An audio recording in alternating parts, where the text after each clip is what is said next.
Hello and welcome to the Turbulent World with me, James M. Dorsey, as your host.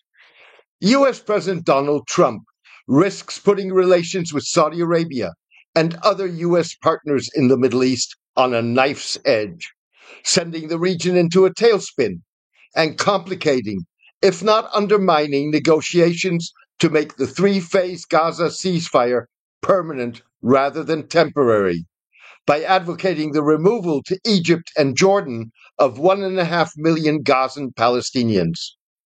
Mr. Trump's advocacy also risks sparking widespread protests across the Middle East and the Muslim world that potentially could destabilize autocratic regimes, complicate the political transition in post-Assad Syria, strengthen Hezbollah, the Iran-backed Lebanese Shiite militia and political movement, Hamas, and Iran at a time of diminished fortunes.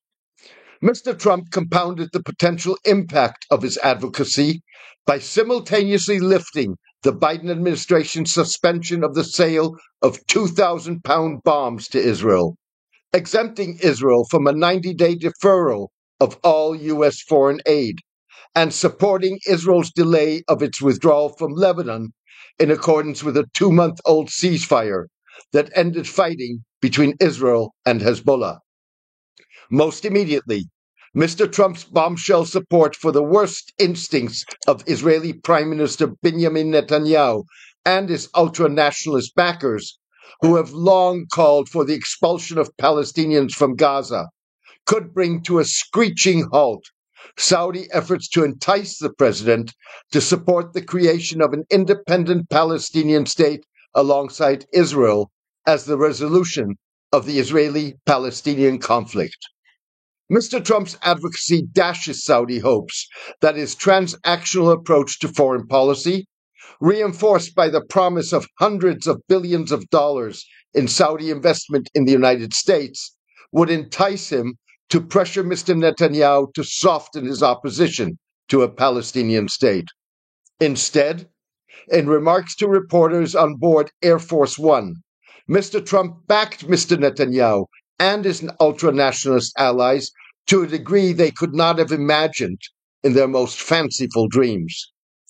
Although propagated by Israeli ultra-nationalists, Mr. Netanyahu has studiously avoided publicly supporting the expulsion of Palestinians from Gaza or making it official Israeli policy. You're talking about 1.5 million people, and we just clean out that whole thing. Something has to happen, but Gaza is literally a demolition site right now. Almost everything's demolished, and people are dying there. So I'd rather get involved with some of the Arab nations and build housing in a different location, where I think they could maybe live in peace for a change, Mr. Trump said. Reinforcing Palestinian fears, Mr. Trump said the potential housing in Arab countries could be temporary or could be long-term. Mr. Trump said he had discussed the removal of Palestinians with Jordanian King Abdullah and would raise the issue with Egyptian President Abdel Fattah al-Sisi. Egypt and Jordan have consistently rejected moving Palestinians out of Gaza. No Arab state will want to be associated with a notion that raises the specter of a repeat of the 1948 expulsion by Israeli forces of some 750,000 Palestinians when the Jewish state was established. Palestinians and Arabs refer to the expulsion as the Nakba, or catastrophe. Days before his advocacy, Mr. Trump set a baseline of $450 to $500 billion for putting an early visit to Saudi Arabia on his presidential travel schedule. Saudi Crown Prince Mohammed bin Salman hoped the visit would advance prospects for a three-way U.S.-Saudi deal that could rewrite Middle Eastern security arrangements and geopolitics, change Israel's domestic politics, and lead to Saudi recognition of Israel.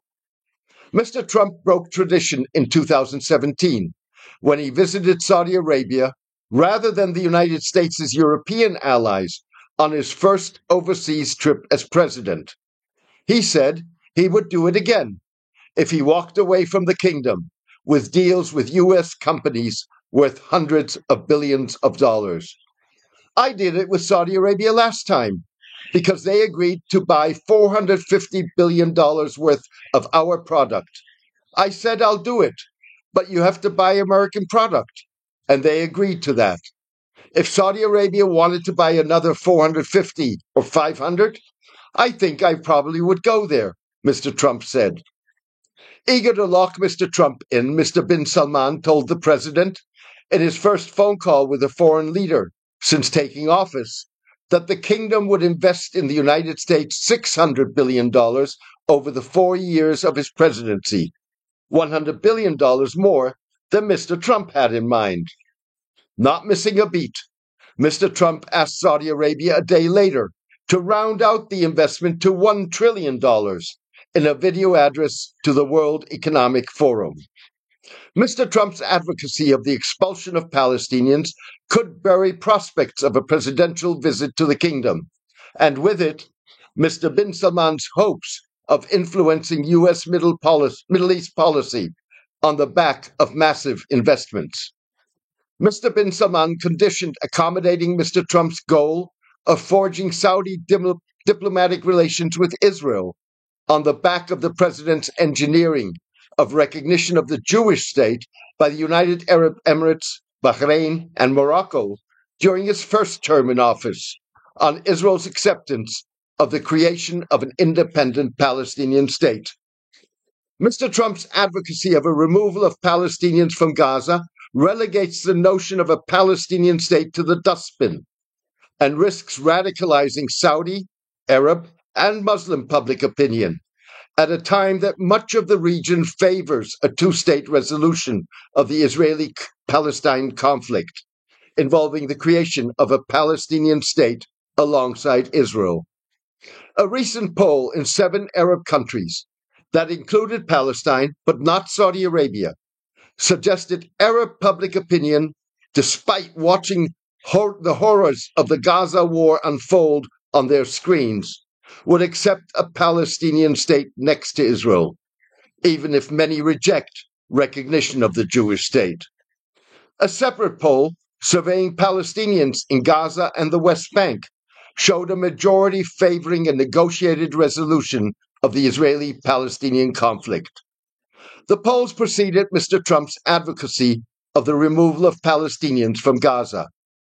Mustafa Barghouti, a member of the Palestine Liberation Organization Central Committee, politician, and former information minister, suggested the Palestinian ship had left Arab and Muslim ports. Palestine had graduated from constituting a primarily Arab and Muslim cause to an issue of humanity, Mr. Barghouti said. Mr. Barghouti was referring to protests worldwide against the Gaza war, proceedings against Israel in international courts, and Israel's mounting international isolation. If all Arab countries normalize with Israel, this will not stop the Palestinian struggle. We will not stop. There is nothing much to lose, Mr. Barghouti said. In the spirit of Mr. Barghouti, Hamas projected itself this weekend as an organized armed force capable of enforcing discipline and securing Gaza City's Palestine Square during the handover to the International Red Cross of 4 Israeli soldiers, rather than a ragtag remnant of a militia relentlessly battered by the Israeli military for 15 months. The soldiers were among 251 people abducted during the group's October 7, 2023 attack on Israel, in which 1,200 others were killed. The attack sparked the Gaza war. Tens, if not hundreds, of Hamas and Islamic Jihad fighters dressed in crisp fatigues and baklavas or scarves covering their faces, and armed with automatic weapons, poured into the square in seemingly well-kept four-wheel drives and pickup trucks mounted with machine guns. The display suggested that Hamas may be down, but is not out, despite Israel's insistence that it would destroy the group militarily and politically. The implementation of the deal is only strengthening Hamas at present and expediting its renewed takeover of the Strip. This is particularly true regarding the return to the organization of civil powers in Gaza. But the situation is also starting to serve indirectly the recovery of its military strength as well, said Haaretz journalist Amos Harel. Coupled with Mr. Trump's advocacy, Hamas's performance was likely to boost the group's popularity, that according to the survey of Palestinians only, had dropped to 17% in Gaza and the West Bank before the last prisoner exchange. Benefiting Hamas, Mr. Trump's advocacy will likely reinforce Palestinian endorsement of the principle of armed resistance and support for Hamas's October 7 attack as a response to more than half a century of occupation, even if many blame the group for Israel's devastation of Gaza. Trump is lighting Middle Eastern fires. Supporting expulsion fuels Netanyahu's fantasies, but is the region's worst-case scenario. It's downhill from here if Trump persists, warned a Western diplomat. I shudder at what could lay ahead. Thank you for joining me today. If you appreciate hard-hitting, fact-based analysis, please consider upgrading to a paid Substack subscription or gifting a subscription to help ensure that independent journalism and analysis survive. Without your support, hard-hitting, fact-based analysis would not be possible. You can contribute by going to jamesmdorsey.substack.com and choosing one of the subscription options. Thank you for your support and loyalty. Take care and best wishes for the new year.